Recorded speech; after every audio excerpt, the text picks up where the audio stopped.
یہ کہتے ہیں کہ ایک شخص نے کویسچن کیا کہ ایک شخص نے کسی عالم دین پر زنا کا معاذ الزام لگایا، لیکن پھر وہ اس کو ثابت نہ کر سکا، اور وہ عالم دین سے معافی بھی نہیں مانگی، اس نے نہ مانگتا ہے، وہ ڈٹا ہوا ہے اپنے بات پر، تو اس شخص کا کیا حکم ہوگا؟ دیکھیں، جب کوئی کسی پر زنا کی تہمت لگاتا ہے تو گواہ لانا اس کے اوپر لازم ہے، اس سے گواہ طلب کیے جائیں گے، اور گواہی کے طور پر اس کو 4 مردوں کی گواہی دینی ہوگی، 4 مرد بطور گواہ پیش کرنے ہوں گے، جو الگ الگ پوچھا جائے تو ہر ایک سی بات کہے کہ میں نے اس شخص کو فلاں عورت کے ساتھ دیکھا، اس وقت دیکھا، اس جگہ پر دیکھا، اس ٹائم دیکھا۔ جج جو ہے وہ سب کو علیحدہ علیحدہ بلا کے کویسچن کرے گا، اگر بیانات میں تضاد ہوگا تو یاد رکھیے یہ جرم ثابت نہیں ہوگا، اور جب جرم ثابت نہیں ہوگا تو الزام لگانے والے نے گویا کہ زنا کی جھوٹی تہمت لگائی، اس کو قذف کہتے ہیں، زنا کی جھوٹی تہمت لگانا،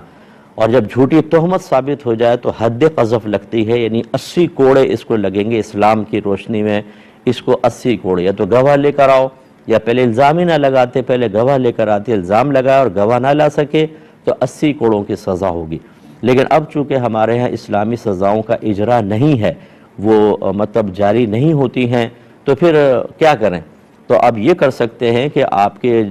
علاقے میں، آپ کے ملک میں جس سے بھی آپ کا تعلق ہے، یہ پڑوسی ملک سے کویسچن تھا ویسے،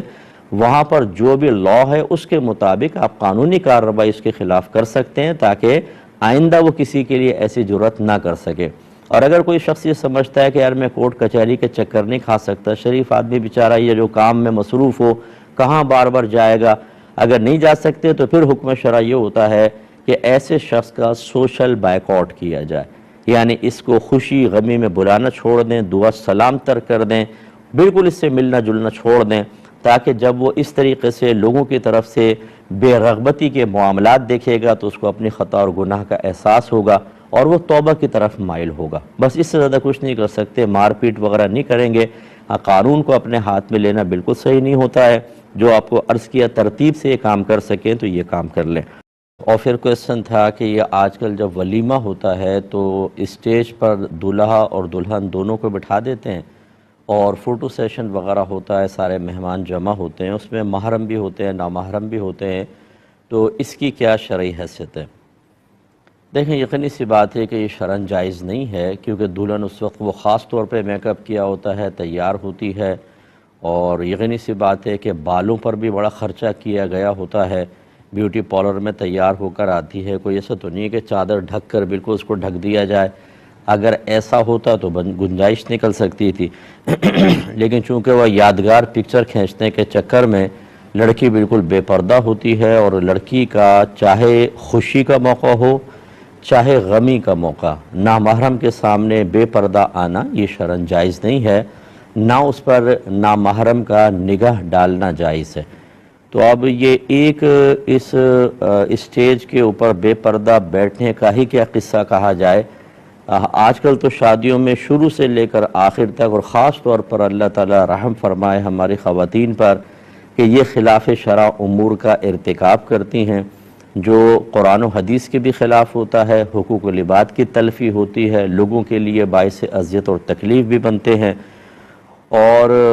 پھر جب ان کو منع کیا جائے تو باز نہیں آتی، اور بعض اوقات تو شریعت کے خلاف کہنا شروع کر دیتی ہیں۔ ہر بہن ایسی نہیں ہوتی، لیکن ایسی بھی ہیں، اور ان میں سب سے بڑا وبال جو ہے وہ گھر کے سرپرست کے اوپر ہے،